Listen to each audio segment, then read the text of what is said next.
Syederulun Presiden Joko Widodo menghadiri silaturahmi bersama 5 ketua umum partai politik pendukung pemerintah di kantor DPP PAN pada Minggu 2 April 2023. Dalam pertemuan itu muncul wacana penggabungan kekuatan Koalisi Indonesia Bersatu dan Kebangkitan Indonesia Raya. Ketua Umum PAN Zulkifli Hasan memberikan kode untuk memberi dukungan kepada Ketum Gerindra Prabowo Subianto sebagai capres di pemilu 2024.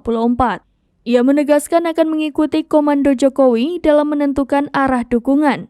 Zulkifli pun memuji elektabilitas Prabowo di survei. Terlebih beberapa hari belakangan ini Jokowi kerap mengajak Prabowo keliling menemui rakyat. Di satu sisi, Zulkifli juga memuji sosok Ketum Golkar Erlangga Hartarto. Diketahui Erlangga adalah pemimpin di KIB bersama PAN, sementara Prabowo merupakan pemimpin di KIR. Dalam pidatonya, Zul juga mengatakan PAN bukan kali ini saja berada satu barisan dengan Prabowo. PAN sudah 2 periode pemilu mendukung Prabowo sebagai capres.